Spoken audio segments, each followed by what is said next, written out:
اللهم يقرأ الفاتحة. بسم الله الرحمن الرحيم.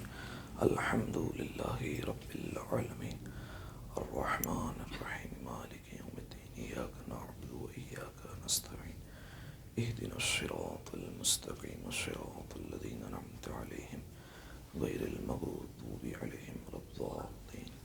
بسم الله الرحمن الرحيم. قل هو الله أحد الله الصمد لم يلد ولم يولد ولم يكن له كفوا أحد. بسم الله الرحمن الرحيم.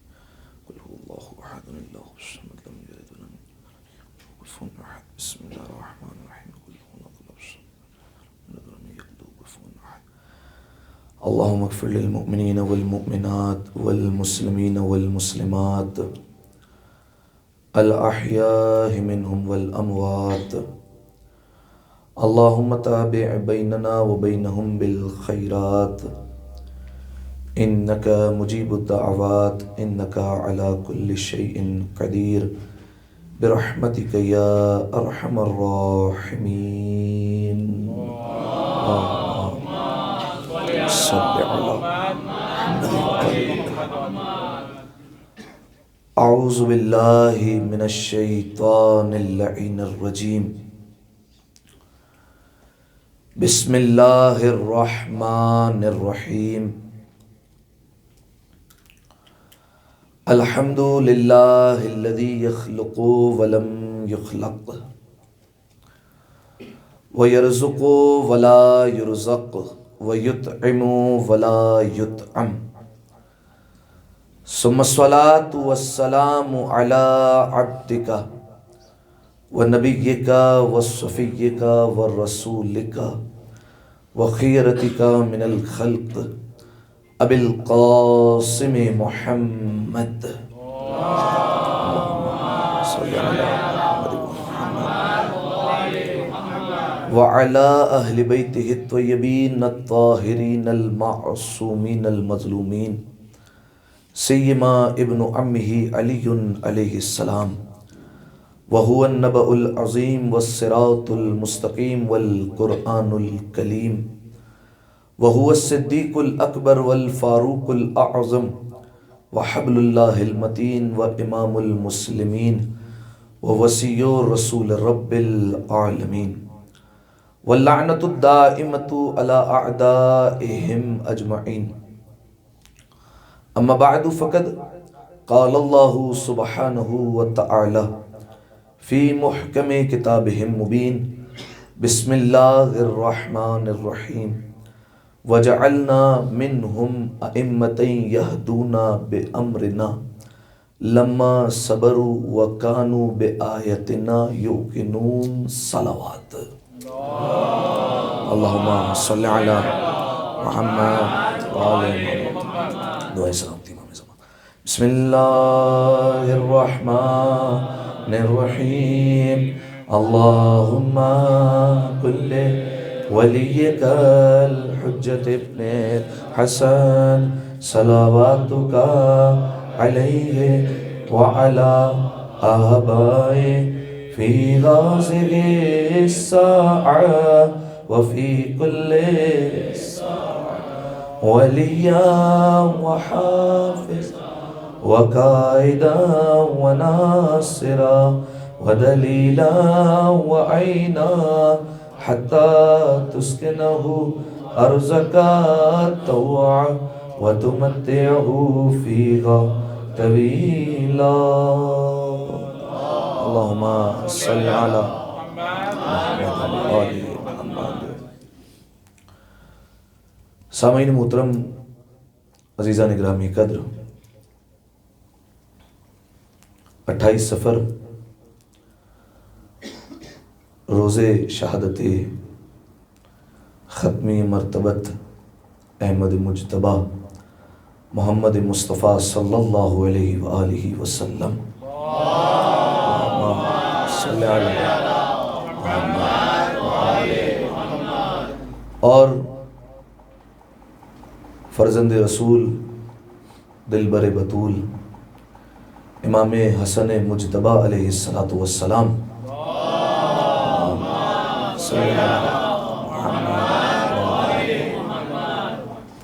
دو عظیم شہادتیں اس تاریخ میں آ کر جمع ہو گئی، لہٰذا ابتدائی کلام میں ہی آپ تمام مؤمنین اور مؤمنات کی خدمت میں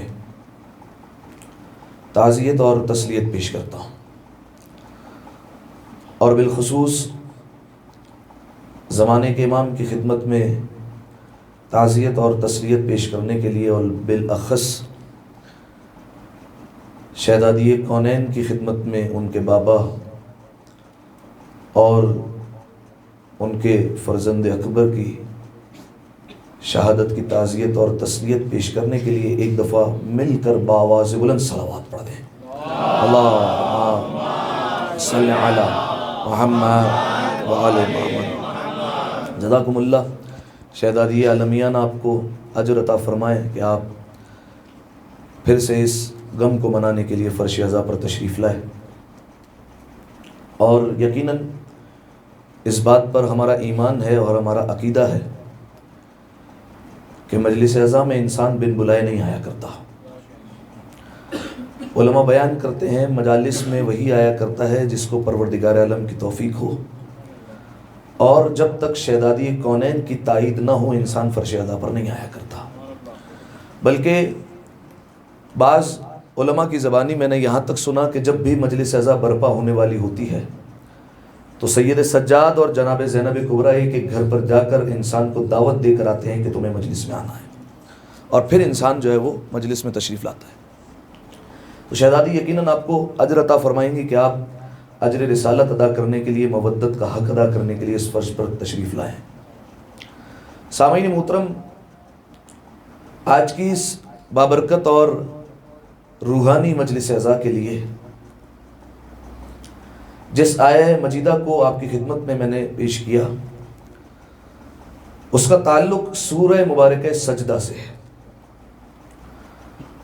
سورہ مبارکہ سجدہ قرآن مجید کا وہ سورہ کہ جو اپنے اندر ایک ایسی آیت رکھتا ہے کہ جس کے پڑھنے سے سجدہ واجب ہو جاتا ہے۔ کل قرآن میں 4 ایسی آیتیں ہیں کہ جس کو اگر انسان پڑھ لے تو اس پر لازم ہے کہ فوراً سجدہ کرے۔ یہ جو فوراً کا لفظ میں نے استعمال کیا، یہ بلا وجہ استعمال نہیں کیا، یہ واجب فوری ہے۔ واجب کی کئی قسمیں ہوتی ہیں، واجب عینی، واجب کفائی، اسی طریقے سے ایک قسم واجب فوری۔ جیسے اگر آپ کو کوئی سلام کرتا ہے تو ایسا نہیں کہ آپ اگلے دن آ کر اس کو سلام کا جواب دیتے ہیں، وعلیکم السلام، تو وہ انسان کہے گا حضور میں نے تو آپ کو سلام ہی نہیں کیا۔ کہا نہیں، جو آپ نے کل سلام کیا تھا اس کا میں جواب دے رہا ہوں۔ تو وہ سامنے سے پلٹ کر کہے گا کہ یا تو یہ مسئلہ جانتا نہیں ہے یا تو یہ بے وقوف ہے، کیونکہ سلام ان واجبات میں سے ہے، سلام کا جواب دینا، کہ جس کا جواب دینا واجب فوری ہے، فوراً جواب دینا۔ ادھر سلام ختم ہوا، جواب دینا واجب۔ حتیٰ کہ اسلام نے بیان کیا کہ اگر نماز پڑھ رہے ہو اور کوئی گزر کر سلام کر دے تو اس میں بھی جو ہے وہ نماز میں بھی سلام کا جواب دینا واجب ہے۔ وہ الگ احکام ہے کہ کس طریقے سے جواب دیا جائے۔ تو واجب سجدے والی جو آیت ہے وہ جیسے ہی انسان پڑھ لے تو فوراً سجدہ واجب ہو جاتا ہے اور فوراً سجدہ کرنا لازم ہے۔ تو چونکہ اس سورے میں ایک ایسی آیت موجود ہے، 15ویں آیت، کہ جس کے پڑھتے ہی انسان پر سجدہ لازم ہو جاتا ہے، تو اس سورے کا نام پڑ گیا سورہ سجدہ۔ اور اس سورے کی فضیلت کے لیے ایک حدیث آپ کی خدمت میں پیش کر دوں کہ صادق آل محمد امام جعفر صادق علیہ الصلوۃ والسلام، اللہم صلی علی محمد علیہ محمد، فرمایا من قرأ سورۃ السجدہ فی کل لیلۃ جمعۃ، فرمایا جو کوئی بھی ہر شب جمعہ سورہ مبارکہ سجدہ کی تلاوت کر لے، آتاہ اللہ کتابہ بیمینہ، تو یہ ان افراد میں سے ہوگا کہ قیامت کے دن پروردگار عالم اس کا نامہ اعمال سیدھے ہاتھ میں دے گا۔ ٹھیک ہے، ایک بات۔ دوسری بات، وَلَمْ يُحَاسِبْهُ بِمَا كَانَ مِنْهُ، جو کچھ یہ کر چکا ہے پچھلی زندگی میں اللہ اس کا حساب بھی نہیں لے گا۔ یعنی کیا مطلب؟ یعنی مطلب یہ ہے کہ جو کچھ پچھلے گناہ ہو چکے وہ سب کے سب معاف ہو گئے، سب کے سب دھل گئے۔ ایک سورہ سجدہ اگر انسان پڑھ لے ہر شب جمعہ، پہلا ثواب کیا بیان فرمایا؟ کہ اللہ نامہ اعمال سیدھے ہاتھ میں دے گا۔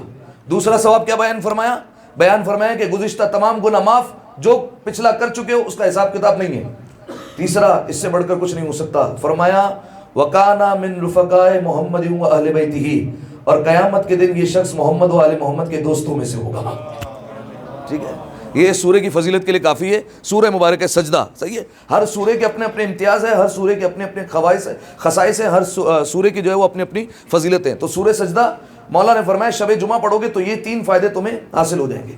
اس کی 24ویں آیت کو آج میں نے بطور سرنامہ کلام آپ کی خدمت میں پیش کیا ہے، اور جس آیہ مجیدہ کو میں نے آپ کے سامنے پیش کیا، اس آیت میں پروردگار عالم امام کو منتخب کرنے کے معیارات بتا رہا ہے۔ ہر ایک امام نہیں بن سکتا، ہر ایک امام بننے کے لائق نہیں ہوا کرتا، بلکہ جملہ بدل کر یوں کہوں، دنیا میں بھی جتنے عہدے ہوتے ہیں ان کے لیے بھی کچھ شرائط ہوا کرتی ہیں۔ اگر بالفرض کسی کو اسکول کا پرنسپل بنایا جائے گا تو ایسے ہی چلتے پھرتے کسی شخص کو پرنسپل نہیں بنایا جائے گا، بلکہ کچھ شرائط دیکھی جائیں گی کہ اس میں یہ شرائط موجود ہے یا موجود نہیں ہے۔ اسی طریقے سے اگر کسی کو کسی صوبے کا گورنر بنایا جائے گا تو ایسے ہی نہیں بنایا جائے گا، دیکھا جائے گا اس میں وہ شرائط پائی جاتی ہے یا نہیں پائی جاتی۔ اگر کسی کو وزیر اعظم کے لیے اپوائنٹ کیا جا رہا ہے تو ایسے ہی وزیر اعظم نہیں بنا دیا جائے گا کہ آپ آئیے حضور اور کرسی پر بیٹھ جائیے اور مسند پر بیٹھ جائیے۔ وہ اور ہوتے ہیں جو مسند چھین کر بیٹھ جایا کرتے ہیں، لہذا ہر ایک کو مسند پر ایسے ہی نہیں بٹھا دیا جاتا، بلکہ کچھ شرائط ہوتی ہیں، کچھ پابندیاں ہوتی ہیں جو اگر موجود ہیں تو پھر اس کے بعد انسان کو وہ عہدہ دیا جاتا ہے۔ لہذا سامعین محترم، اگر آپ غور کیجئے، ایک وزیر اعظم بن رہا ہے، ایک صوبے کا گورنر بن رہا ہے، اگر اس کو اپوائنٹ کیا جا رہا ہے تو پھر کچھ شرائط دیکھی جا رہی ہیں۔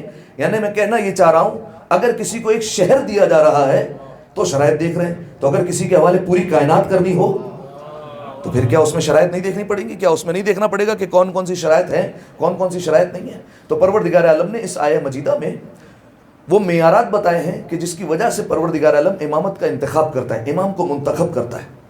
اور سامعین محترم، یہ امام کو کیوں بنایا جاتا ہے؟ امام کو بنایا جاتا ہے انسان کے اپنے لیے اور انسان کے دین کی حفاظت کے لیے۔ انسان کے اپنے وجود کی حفاظت کے لیے بھی امام کو بنایا جاتا ہے، اور دین کی حفاظت کے لیے بھی امام کو بنایا جاتا ہے اور مقرر کیا جاتا ہے۔ دیکھیے سامعین محترم، اس جہان میں، اس کائنات میں بہت ساری مخلوقات ہیں۔ پروردگار عالم نے بے شمار مخلوقات کو خلق کیا ہے۔ اتنی مخلوقات ہے کہ ہم شمار بھی نہیں کر سکتے، طے بھی نہیں کر سکتے کہ کتنے عدد ہے، کتنی تعداد ہے، اتنی مخلوقات ہے پروردگار عالم کی۔ لیکن یہ طے نہیں ہے کہ کتنی مخلوقات ہے، لیکن یہ طے ہے کہ یہ جتنی مخلوقات ہے ساری کی ساری انسان کے لیے۔ یہ میں نے کیوں کہا؟ اس لیے کہا کیونکہ حدیث قدسی میں پروردگار عالم نے خود ہی کہا کہ خلقت الخلق لأجلک وخلقتک لأجلی، فرمایا انسان میں نے تیرے لیے تمام تر مخلوقات کو خلق کیا ہے۔ یہ جتنی مخلوقات ہیں سب تیرے لیے بنائی ہے۔ یہ دریاؤں میں روانی تیرے لیے ہے، یہ درخت تیرے لیے ہے، یہ چاند اور سورج جو چمک رہے ہیں وہ تیری وجہ سے چمک رہے ہیں، یہ آسمان کا شامیانہ جو قائم ہے وہ تیرے لیے قائم ہے، یہ زمین کا فرش بچھایا تیرے لیے، یہ سواریاں جو مسخر کی ہے یہ تیرے لیے کی ہے۔ یہ سب کے سب ہم نے کس کے لیے بنایا؟ تیرے لیے بنایا۔ وَخَلَقْتُكَ لِأَجَلِي، لیکن جو تجھے بنایا وہ اپنے لیے بنایا ہے۔ صحیح ہے؟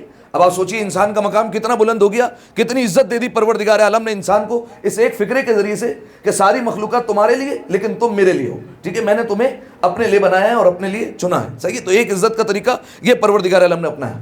اور ایک اور عزت کا طریقہ، اگر انسان کہے کہ پالنے والے تو نے بہت ساری مخلوقات بنائی ہیں، ان میں کئی چیزیں رکھی ہیں، وہ تو ہم میں نہیں رکھی، تو پلٹ کر پروردگار عالم کہے گا کہ میں نے تمام تر جو مخلوقات بنائی ہیں ان کی نشانیوں کو میں نے تجھ میں جمع کیا ہے۔ کیا مطلب؟ میں نے اگر پہاڑ بنائے نا تو وہ پہاڑ اس لیے بنائے تاکہ وہ زمین کو سنبھال سکے۔ اگر یہ پہاڑ نہ ہوتے نا زمین اپنی جگہ پر نہیں رہ سکتی۔ اسی طریقے سے تمہارے جسم میں جو ہڈیاں رکھی ہیں نا وہ اس لیے رکھی ہیں تاکہ وہ تمہارے جسم کو سنبھال سکے، تمہارا جسم نہ بکھر جائے۔ صحیح ہے؟ اگر یہ میں نے دریاؤں میں روانی پیدا کی ہے نا تو پھر تمہارے جسم میں بھی خون کی روانی پیدا کی ہے۔ ٹھیک ہے؟ اگر دریاؤں میں روانی پائی جاتی ہے تو تمہارے خون میں بھی، تمہارے جسم میں بھی دریاؤں کی طرح جو ہے وہ روانی پائی جاتی ہے۔ اسی طریقے سے اگر چاند اور سورج کو روشن بنایا ہے تو تمہارے چہرے پر بھی 2 آنکھیں رکھی ہیں جس کی وجہ سے تمہیں روشنائی ملتی ہے، تم دیکھ سکتے ہو۔ اگر تم یہ دیکھو کہ کھیت اگتے ہیں تو تم یہ دیکھو کہ ہم نے تمہارے جسم میں بھی بالوں کے اگنے کا نظام بنایا ہے۔ لہٰذا ہم نے جتنی کائنات میں نشانیاں تھیں وہ سارے کے سارے تمہارے وجود میں جمع کر دی ہیں۔ تو اب سامعین محترم انصاف سے بتائیے کہ پروردگار عالم نے اتنی محنت سے انسان کو سجایا ہے تو اب اس کی حفاظت بھی تو کرنا ہے نا۔ اب اگر ایک انسان مکان سجائے گا تو اس کی حفاظت کے لیے بھی انتظام کرے گا، اگر ایک باغ سجائے گا تو اس کی حفاظت کے لیے کوئی نہ کوئی تو انتظام کرنا پڑے گا نا۔ اور بلکہ لوگ تو یہ کہتے ہیں کہ بنانا آسان ہوتا ہے، سنبھالنا مشکل ہوتا ہے۔ اگر باغ سجا دیا، مکان بنا لیا، یہ ٹھیک ہے، مشکل تھا، لیکن اس کو سنبھالنا اور زیادہ مشکل ہے، اور زیادہ حفاظت کے اقدامات کرنے پڑیں گے۔ تو اب آپ سوچیے جس انسان کو پروردگار عالم نے اتنے اہتمام سے سجایا ہے، کیا اس کی حفاظت نہیں کرے گا؟ بالکل کرے گا، اور اسی حفاظت کرنے والے کو امام کہا جاتا ہے۔ ٹھیک ہے، ایک دفعہ صلوات پڑھیں مل کر بآواز بلند، اللہم صلی علی محمد وآل محمد۔ اس سے بہتر صلوات عطیہ کریں مل کر بآواز بلند، اللہم صلی علی محمد وآل۔ تو ہمارے جسموں کی، ہمارے روحوں کی، ہمارے وجود کی، ہمارے دین کی حفاظت کرنے والے کا نام ہے امام۔ اب آئیے سورہ مبارک سجدہ میں پروردگار عالم معیار بتا رہا ہے۔ ارشاد رب العزت ہوتا ہے وَجَعَلْنَا مِنْهُمْ أَئِمَّةً يَهْدُونَ بِأَمْرِنَا، ہم نے ان میں سے کچھ لوگوں کو امام بنایا ہے جو ہمارے امر کے مطابق ہدایت کرتے ہیں. پھر غور کیجئے، ہم نے ان میں سے کچھ لوگوں کو امام بنایا، ان میں سے. دیکھیے امام کا نام تو سب کو پتا ہے، 12 امام ہیں، ہر ایک کو یاد ہے. یہ ان میں سے کون ہے کہ ہم نے ان میں سے کچھ لوگوں کو امام بنایا ہے؟ یہ ہماری بات نہیں ہو رہی ہے. ایک کلاس کے کچھ لوگ ہیں کہ جس میں سارے کچھ ایک جیسے معیارات کے ہیں، اس میں سے اللہ نے سب کو امام نہیں بنایا، حالانکہ وہ پہلے بھی معیار والے تھے، لیکن اللہ نے کچھ لوگوں کا انتخاب کیا. ہم نے ان میں سے کچھ لوگوں کا انتخاب کیا. تو یہ ان میں سے کون ہے؟ اب میں زیادہ تفصیل میں نہیں جا رہا، میں ایک نام لے لیتا ہوں کہ ان میں سے، ان کلاس میں سے، ان معیار میں سے کہ جن میں امامت کی صلاحیت تھی، ان میں سے ایک کا نام حضرت عباس ہے. ٹھیک ہے، ایک کا نام ابو الفضل عباس ہے کہ جنہیں پروردگار عالم نے امام نہیں بنایا، لیکن ان میں سے امامت کا انتخاب کیا. یہ میں نے بلا وجہ نہیں کہا، بلکہ ایک روایت آپ کے سامنے رکھ دوں. چھٹے امام، امام جعفر صادق علیہ الصلوۃ والسلام،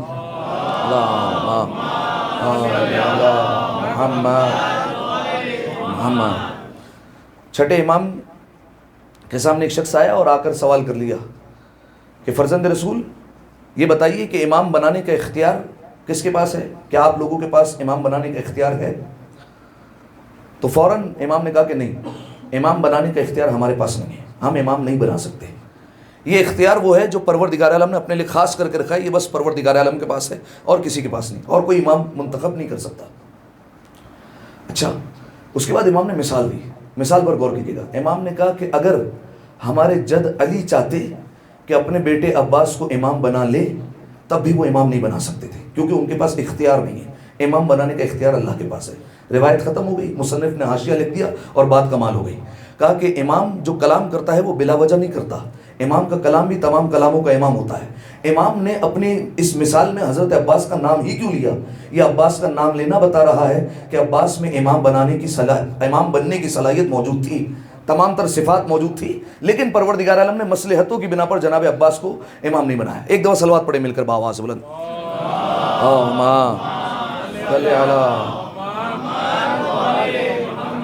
مرتبہ کم نہیں حضرت عباس کا کمر، پلاتی دودھ جو زہرا امام ہو جاتے ہیں.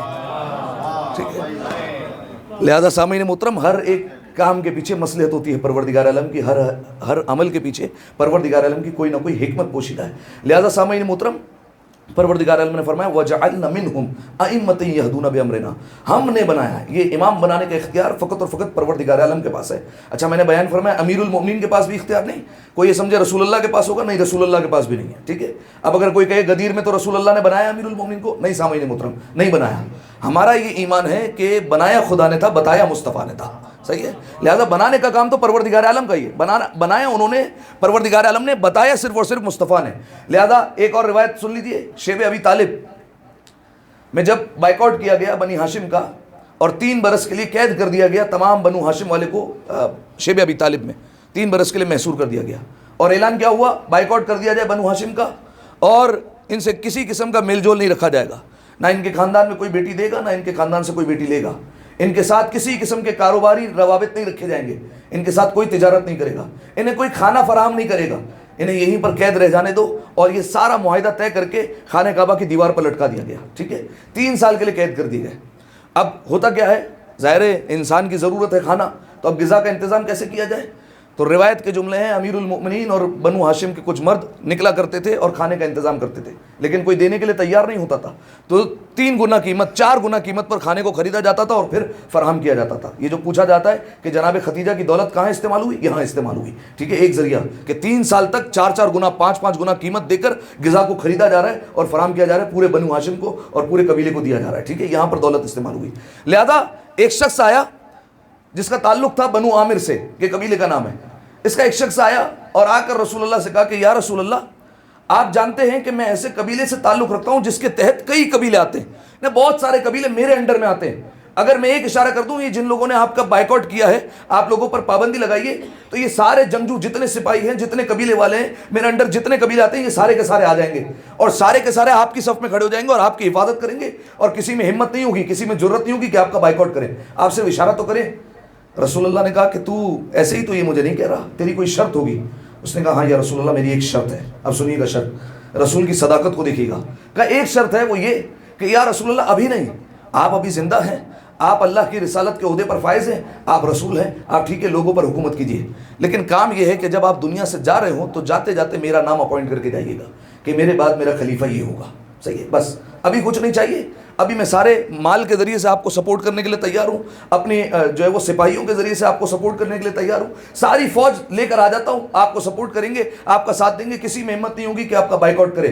لیکن بس بدلے میں ایک چیز چاہیے. وہ کیا چاہیے؟ وہ یہ چاہیے کہ آپ جاتے جاتے دنیا سے مجھے خلیفہ بنا کر چلے جائیں. رسول اللہ نے کہا جب سچے خدا نے سچے محمد کی زبان سے ابھی تک سچا خلیفہ نامزد نہیں کیا ہے تو میں جھوٹا خلیفہ کیسے بنا کر چلا جاؤں؟ میں کیسے بنا سکتا ہوں؟ اور یاد رکھ کہ خلیفہ بنانے کا اختیار میرے پاس نہیں, یہ تو پروردگار عالم کے پاس ہے, میں بھی نہیں بنا سکتا. اب انصاف کیجیے گا اور مجھے ایک جملہ کہنے دیجیے, جب کائنات کے سب سے بڑے رسول کے پاس خلیفہ بنانے کا اختیار نہیں تو کسی بدو امتی کو خلیفہ بنانے کا اختیار کیسے مل جائے گا؟ کیسے اختیار مل جائے گا کہ وہ خلیفہ بنا لے؟ ایک دفعہ صلوات پڑھے مل کر باواز بلند, اللہم صلی علی محمد علی محمد. وجعلنا منہم, ہم نے ان میں سے کچھ لوگوں کو امام بنایا جو ہمارے امر کے مطابق ہدایت کرتے ہیں. پالنے والے کو صفتیں کیا ہیں جس کی وجہ سے تو انتخاب کرتا ہے؟ فرمایا لما صبروا, جب ہم نے دیکھا کہ وہ صبر کرنے والے تو ہم نے انہیں امام بنا دیا. ٹھیک ہے, پہلی صفت کیا ہے؟ صبر. دیکھیے نہ رونا یہ صبر میں نہیں آتا. نہ رونے والے کو صابر نہیں کہتے, نہ رونے والے کو جلاد کہا جاتا ہے. بلکہ جتنا بڑا انسان ہوگا اس کا اتنا بڑا جو ہے وہ دل ہوگا اور اتنا نرم دل ہوگا, اتنے زیادہ اس کے آنسو بہیں گے. لہذا نہ رونے والے کو صابر نہیں کہا جاتا, بلکہ صابر اس شخص کو کہا جاتا ہے کہ جو آج نتیجہ نکالنے کی جلدی نہ کرے, جو کل کا انتظار کرے. ٹھیک ہے, وہ انتظار کرے کہ نتیجہ کل مل جائے گا, آج نہیں ملا تو کیا ہوا, اسی کو کہتے ہیں صابر. اب لوگ سوال کرتے ہیں نا کہ امیر المومنین نے باغ فدق کیوں نہیں لیا؟ لے لینا چاہیے تھا. علی نے آج صبر کر لیا, کل مہدی کے حوالے کر دیا ہے. ٹھیک ہے, کل کا معاملہ مہدی کے حوالے کر دیا, کیونکہ رسول اللہ کی وصیت تھی کہ علی تمہیں خروج نہیں کرنا. لہذا سامعین محترم, سب سے پہلی صفت وہ ہے صبر کی بنیاد پر ہم انتخاب کرتے ہیں. اور صلح امام حسن علیہ السلام صبر کی سب سے بڑی دلیل ہے. صحیح ہے, میں مکمل 7 سفر کی مجلس میں معروضات پیش کر چکا ہوں صلح امام حسن علیہ السلام کے حوالے سے, دوبارہ مجھے پیش نہیں کرنے. صحیح ہے, لیکن بس کہنے کا مقصد یہ صلح امام حسن علیہ السلام دلیل ہے امام حسن علیہ السلام کے صبر پر. ٹھیک ہے, اگر آپ دیکھیں گے پس منظر میں کہ امام حسن علیہ السلام نے صلح کیوں کی ہے تو آپ کو پتہ چل جائے گا کہ یہ امام حسن کتنے بڑے صابر تھے. صحیح ہے, بیان کر چکا تھا میں, 1-2 صرف باتیں اشارہ کر دوں تاکہ جو نہیں تھے, جو زیارت پر رہے تھے, وہ بھی سن لیں کہ کس وجہ سے امام حسن علیہ السلام نے صلح کو اختیار کیا, کیوں امام حسن علیہ السلام کو صلح کرنی پڑی. دیکھیے وہ قول یاد کیجئے کہ امام حسین علیہ السلام نے فرمایا کہ جیسے اصحاب مجھے ملے, نہ میرے نانا کو ملے, نہ میرے بابا کو ملے, نہ میرے بھیا کو ملے. بس یہی معاملہ تھا کہ امام حسن علیہ السلام کے جو اپنے چاہنے والے تھے وہ امام کے ساتھ نہیں تھے. حالانکہ امام حسن علیہ السلام کی حکومت قائم ہو چکی تھی, امیر المومنین کے بعد امام حسن کو خلیفہ بنا دیا تھا, امام حسن تخت خلافت پر تھے. لیکن بس بات کیا ہوئی کہ جو حاکم شام تھا اس نے دیکھا کہ اس طرف اتنی بڑی فوج جا رہی ہے, لیکن مجھے اتنا پتہ ہے کہ جو حسن کے ساتھ ہے وہ مخلص نہیں ہے, جو میرے ساتھ ہے وہ مخلص ہے. امیر المومنین کا قول ہے جنگ صفین کے موقع پر, امیر المومنین نے کہا تھا کہ یہ شام والے کے پاس جیسے ہے نا سپاہی, ویسے میرے پاس نہیں ہے. اگر یہ شام والا مجھ سے کہے کہ میں تمہیں اپنا 1 بندہ دیتا ہوں, تم اپنے 10 دے دو, تو میں راضی ہو جاؤں گا اس پر. ٹھیک ہے, کہ ان کا 1 بندہ لے لوں کیونکہ وہ اتنا وفادار ہے, وہ اس سے کبھی جو ہے وہ مخالفت نہیں کرے گا, اس کا جو ہے وہ پکا ماننے والا ہے وہ. صحیح, لیکن ہمارے ساتھ جو ہے وہ ہمارے اپنے اندر سے جو ہے وہ ہمارے ساتھ نہیں ہے. تو امام حسن علیہ السلام کو یہی معاملہ پیش آیا کہ امام حسن علیہ السلام نے اسی وجہ سے صلح کی کہ جتنے اصحاب تھے وہ امام کا ساتھ دینے کے لیے تیار نہیں. 4000 تھے بقول تاریخ کے ایک امام حسن علیہ السلام کے ساتھ کھڑے ہوئے تھے. لیکن ہوا کیا, شام والے نے, معاویہ نے ایک ایک کر کے سب کو خریدنا شروع کر دیا. رات کو سوتے تھے, اٹھے دیکھا سرحانے دینار کی پوٹلی رکھی ہوئی ہے, چلو اس کے لشکر میں چلے گئے. حتیٰ کہ میں نے بیان کیا تھا شاید غالباً کہ امام حسن علیہ السلام کا جو سپہ سالار تھا, امام حسن نے اس کو بنایا تھا سپہ سالار کہ معاویہ نے جس کے 2 بیٹوں کو مروا دیا تھا. صحیح, امام حسن علیہ السلام نے اس کو بنایا کیوں تھا؟ اسی لیے بنایا تھا کہ یہ سب چھوڑ کر چلے جائے, یہ چھوڑ کر نہیں جائے گا کیونکہ اس کے دل میں بدلے کی آگ ہوگی کہ اس نے میرے بیٹے کو قتل کر دیا ہے.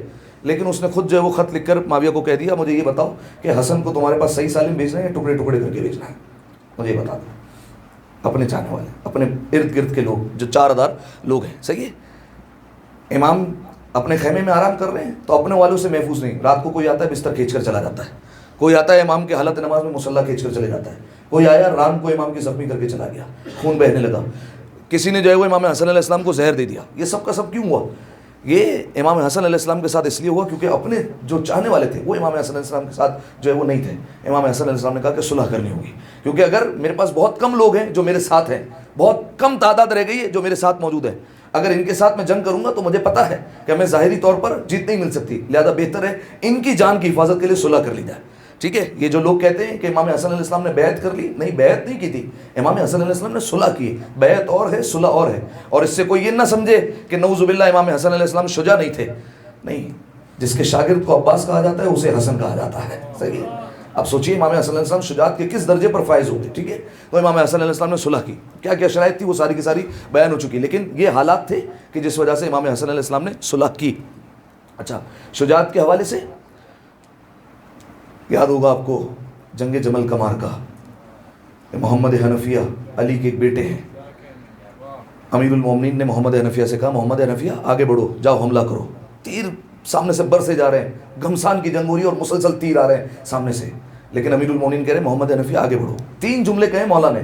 یہ 3 جملے محفوظ کر لیجئے، صرف جنگ کے میدان کے نہیں ہیں، آپ کو اپنی زندگی کے ہر موڑ پہ کام آئیں گے، چاہے وہ بچہ ہو، چاہے جوان ہو، چاہے بوڑھا ہو، ہر موڑ پہ کام آئیں گے اگر یہ 3 جملے آپ نے یاد کر لیے. صحیح ہے. مولا نے کیا فرمایا؟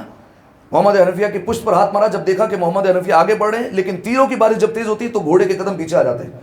مولا نے پیٹھ پر ہاتھ مارا اور کہا محمد حنفیہ تقدم، آگے بڑھو.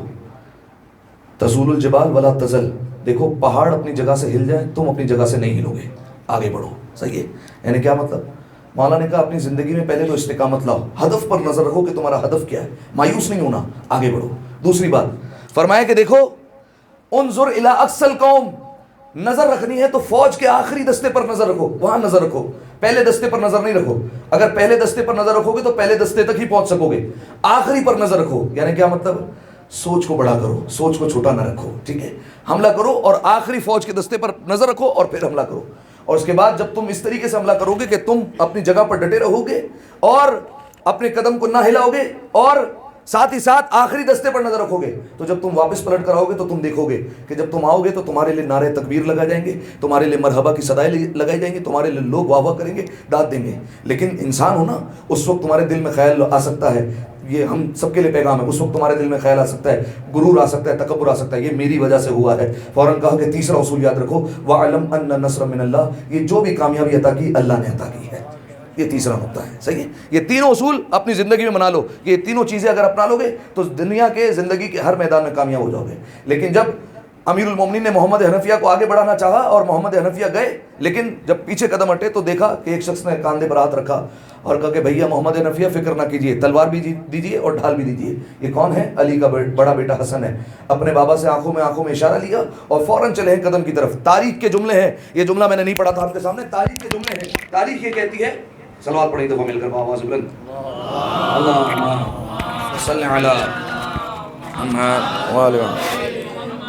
تاریخ کہتی ہے کہ امام حسن علیہ السلام نے اس برق رفتاری سے حملہ کیا تھا کہ امام حسن علیہ السلام بعض اوقات فوج کے دستے میں نظر ہی نہیں آ رہے تھے کہ حسن ابن علی ہے کہاں، اتنی رفتار سے حملہ ہو رہا تھا. کہا پھر پتہ کیسے چلتا تھا کہ حسن ہے کہاں؟ کہا وہ تو جہاں سے فوج بکھرنا شروع ہوتی تھی پتہ چل جاتا تھا کہ حسن نے حملہ کر دیا. یا الفاظ بدل کر کہہ دوں، جیسے شیر کے آتے ہوئے بکری اپنا رستہ چھوڑ دیا کرتی ہے، ویسے حسن کے آتے ہوئے سارے اپنا رستہ چھوڑ دیا کرتے تھے. فوج بکھرنا شروع ہوتی تھی تب پتہ چلتا تھا کہ علی کے بڑے بیٹے نے حملہ کر دیا. یہاں پر کبھی میسرہ میں نظر آ جاتے تھے، کبھی میمنہ میں نظر آتے تھے، کبھی قلب لشکر میں نظر آتے تھے، کبھی فوج کے پچھلے حصے میں، کبھی اگلے حصے میں نظر آتے تھے. اور ایک وہ لمحہ آیا کہ جا کر اونٹنی کے گرا کے قدم کاٹے اور پوری فوج ٹھنڈی پڑ گئی اور سب فوج کا جو ہے وہ مورال ڈاؤن ہو گیا اور ختم ہو گئی جنگ. امام حسن علیہ السلام آئے تو فوج میں نعرہ تکبیر کی صدا ہونے لگی، مرحبا کی آوازیں گونجنے لگی. حسن نے آج کمال کر دیا، علی کا بڑا بیٹا ہے، ثابت کر دیا کہ علی کی ہی کلائی کا اس میں زور پایا جاتا ہے، ثابت کر دیا یہ علی کی طرح تلوار چلا سکتا ہے. لہٰذا جب یہ نعرے گونجنے لگے، امیر المومنین نے دیکھا کہ محمد حنفیہ زمین پر بیٹھے ہیں، ریت پر انگلیوں سے نشان کھینچ رہے ہیں، خط کھینچ رہے ہیں. فوراً امیر المومنین نے کہا تربیت اولاد کا ایک اور نسخہ لے جائے گی. فوراً جو ہے وہ امیر المومنین آگے بڑھے اور محمد حنفیہ سے کہا محمد حنفیہ کیا بات ہے، مایوس ہو کس بات پر کہ تم حملہ نہیں کر سکے اور حسن حملہ کر چکے؟ کہا مایوس ہونے کی ضرورت ہی نہیں ہے، تمہارا آپس میں کوئی مقایسہ ہی نہیں ہے. انت ابنی وہو ابن رسول اللہ، تم میرے بیٹے ہو وہ رسول کا بیٹا ہے، لہذا مقایسہ ہی نہیں ہے. حوصلہ شکنی نہ ہونے پائے کبھی اپنے بچوں کی کبھی اپنے اولاد کی، اگر نہ کر سکے کوئی بات نہیں. حوصلہ دینے والے جو ہے وہ کی ذات جو ہے وہ امیر المومنین ہے، انہوں نے سکھایا کہ کس طریقے سے حوصلہ دیا جائے. بس سامعین محترم، تو پروردگار عالم نے ایک صفت بیان کی اس آیت میں، کیا کہ امام کو ہم منتخب کرتے ہیں صبر کی بنیاد پر. دوسری صفت سنیے، فرمایا کہ دوسری صفت یہ ہے کہ وہ ہماری آیتوں پر یقین رکھنے والے ہوتے ہیں. صحیح ہے، ہماری نشانیوں پر یقین رکھنے والے ہوتے ہیں. یہ یقین بڑا ضروری ہے. رسول اللہ سے کسی نے پوچھا تھا یا رسول اللہ ہم نے سنا ہے عیسیٰ سمندر پہ چلا کرتے تھے. رسول نے یہ نہیں کہا ہاں بہت کمال تھا، رسول نے ایک اور جملہ کہہ دیا، کہا اگر یقین میں اضافہ ہو جاتا تو ہوا پر چلتے.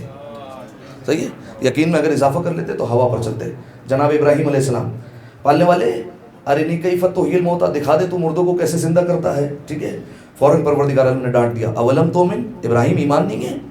پالنے والے ایمان تو ہے، ولکن لیطمئن قلبی، بس اپنے دل کے اطمینان کے لیے جو ہے وہ دیکھنا چاہتا ہوں کہ تو مردوں کو زندہ کیسے کرتا ہے. کہا اچھا 4 پرندے ذبح کرو اور جاؤ الگ الگ پہاڑیوں پر جا کر انہیں رکھ کر آ جاؤ، اور پرندے کا سر اور پرندے کی چونچ اپنے ہاتھ میں رکھنا اور نیچے آ کر آواز دینا، جس پرندے کو آواز دو گے وہ پرندہ تمہاری آواز پر لبیک کہتا ہوا تمہارے پاس آ جائے گا.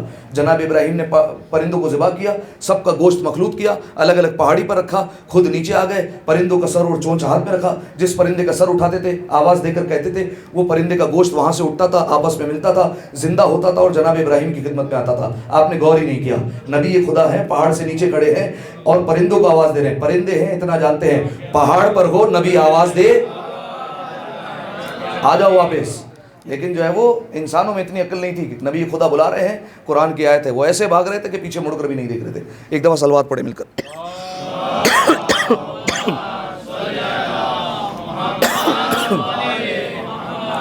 یقین میں اضافہ، عیسیٰ میں اگر یقین میں اضافہ کر لیتے تو ہوا پر چلتے.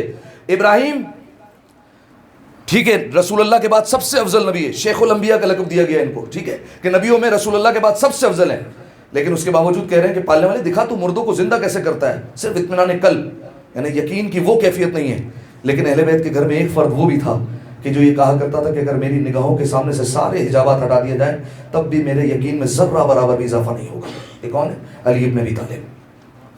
سب سے بڑے صابر کا نام بھی علی، سب سے بڑے یقین رکھنے والے کا نام بھی علی. صحیح ہے.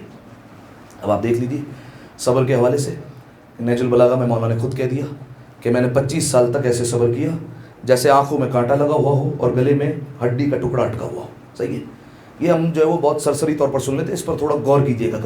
اگر کبھی آنکھ میں تنکا چلا جائے نا تو انسان برداشت نہیں کرتا، لمحے کے لیے تنکا چلا جائے نا برداشت نہیں کرے گا.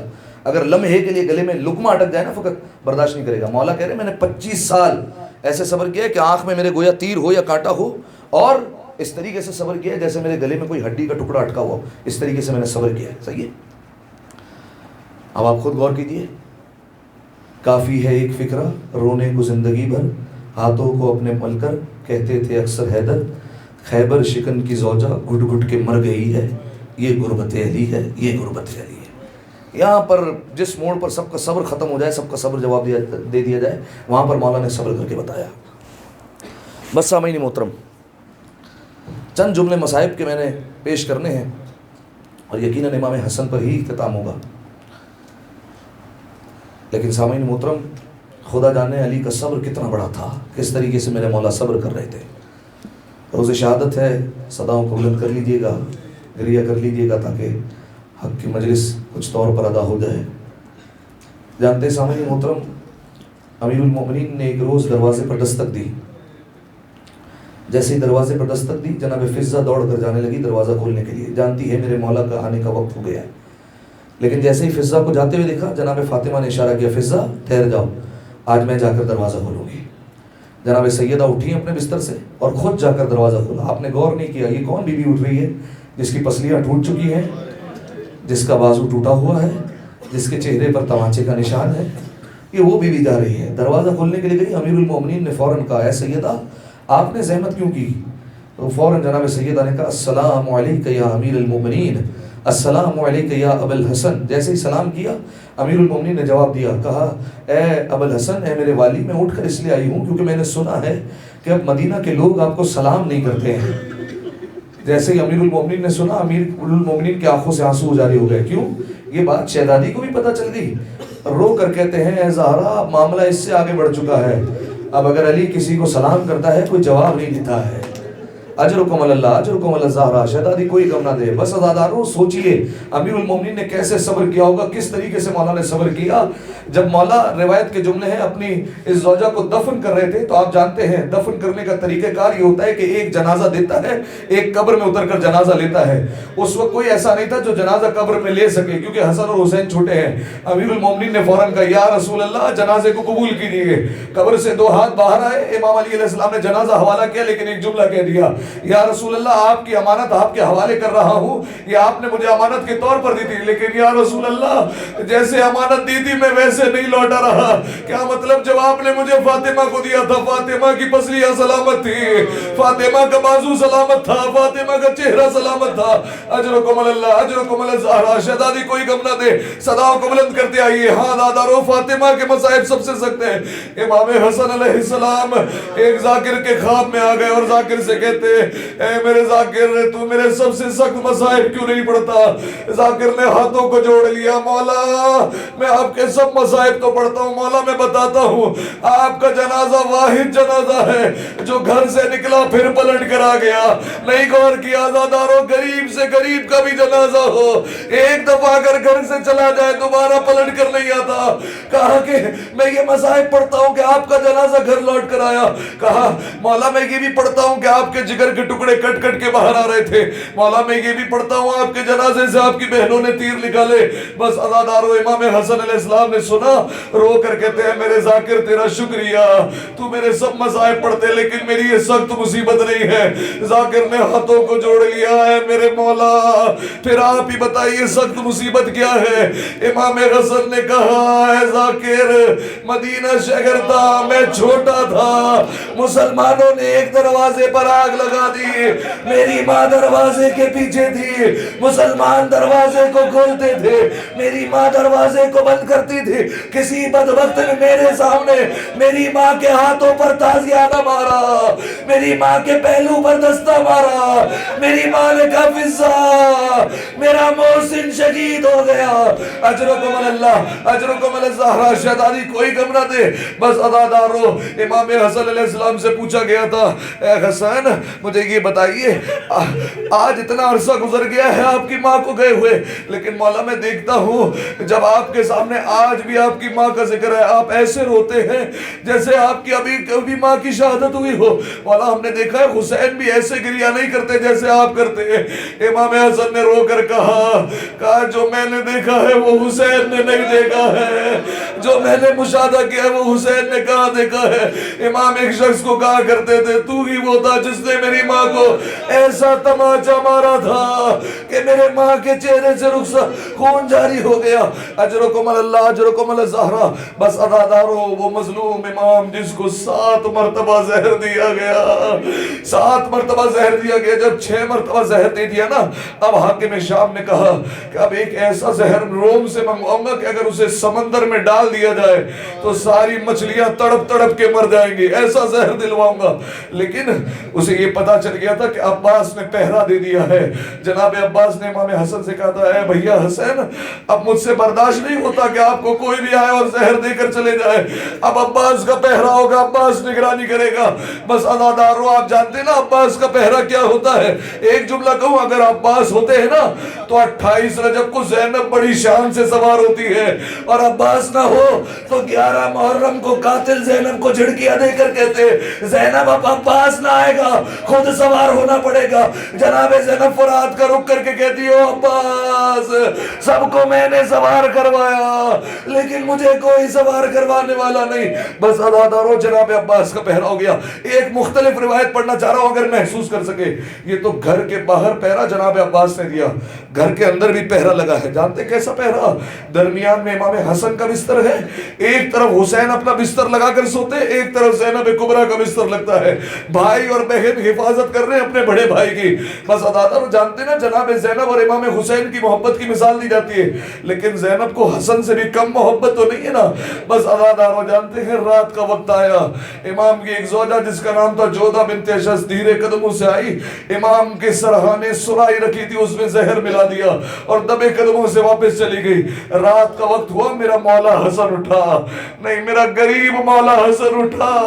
امام حسن اٹھے سراہی کی طرف ہاتھ بڑھانا چاہتے تھے، زینب کی آنکھ کھل گئی۔ کہا بھیا حسن کیا بات ہے، پانی پینا چاہتے ہیں؟ زینب آپ کو دے دیتی ہے پانی، آپ تکلیف کیوں دے رہے ہیں؟ لیکن امام حسن نے منع کر دیا، نہیں زینب میں پانی کھول دوں گا۔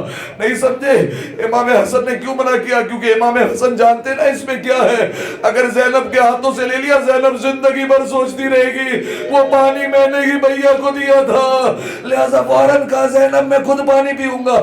ایک مرتبہ پانی پینے سے پہلے مولا نے کچھ کلمات پڑھے، ارے یہ کوئی پانی کی دعا نہیں پڑھ رہے تھے، انا للہ و انا الیہ راجعون، بس پانی کا پینا تھا، جگر کے ٹکڑے کٹ کٹ کے باہر آنے لگے۔ جناب زینب نے کس دل سے دیکھے ہوں گے، بس عزادارو امام حسن بستر پر موجود ہے، وصیتیں کر رہے، دیکھ رہے، سب کی آنکھوں میں آنسو ہے۔ امام حسین کو دیکھا، قریب بلایا، گلے لگا کر کہا، اے حسین سب گریا کرے، تم گریا مت کرو، لا یومک یومک یا ابا عبداللہ، اے حسین جیسے تیرا دن ہے ویسے کسی کا دن نہیں۔ بس عزادارو اس کے بعد امام حسن نے پوچھ لیا، اے حسین سب آگے میرے بھائی بہن، لیکن میرا عباس نظر نہیں آ رہا ہے، عباس کہاں ہے اگر محسوس کر سکے؟ امام حسین نے کہا بھیا ذرا قدموں کی طرف دیکھیے۔ اب جو قدموں پر دیکھا، عباس قدموں سے لپٹ کر کہہ رہے تھے کوئی قاتل کا نام بتا دو، پیرا میرا تھا، میرے پیرے میں کون میرے بھیا کو زہر دے کر چلا گیا؟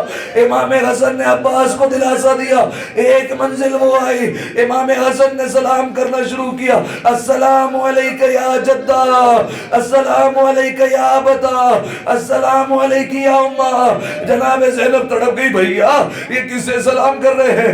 کہا زینب دیکھتی نہیں میرے نانا مجھے لینے آ گئے، میرا بابا مجھے لینے آ گیا، میری ماں مجھے لینے کے لیے آ گئی، بس عزادارو آخری ہچکی لی، چلا گیا فرزند رسول، انا للہ و انا الیہ راجعون۔ بس عزادارو گھر سے جنازہ چلا ہے، سارے بنی ہاشم کے افراد چلے، لیکن بنو امیہ کی قیادت کر کے کوئی خاتون آ گئی، جنازے پر تیر برسا دیے، دوبارہ جنازہ گھر لوٹ کر آیا۔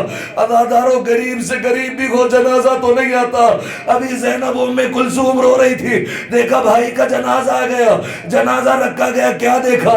ارے جب گئے تھے تو کفن سفید تھا، جب آئے تو خون میں رنگین ہو گیا۔ زینب نے سر کو پیٹا، بھیا حسین یہ کیسے ہو گیا؟ کہ زینب آؤ پہلے تیر نکال لے، ایک ایک تیر نکالتے جاتے ہیں۔ زینب کہتی جاتی ہے اماں تم نے چکیاں پیس کر پالا تھا، انا للہ و انا الیہ راجعون۔ عزادارو غور نہیں کیا، جب تیر نکالا جاتا ہے نا تو اکیلا تیر تو ساتھ نہیں آتا نا۔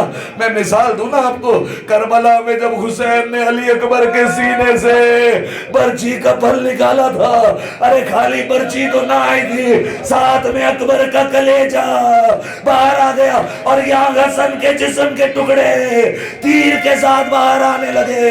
بس عزادارو آخری جملہ کہتا ہوں، زینب نے یہاں تیر نکال لیے، لیکن جب کربلا پہنچی، حسین کا لاشا تیروں پر دیکھا، فوراً کہا اے بھیا مجھے معاف کرنا، مدینہ میں ایک بھائی کے جنازے سے تیر نکال لیے، لیکن یہاں کیسے نکالوں؟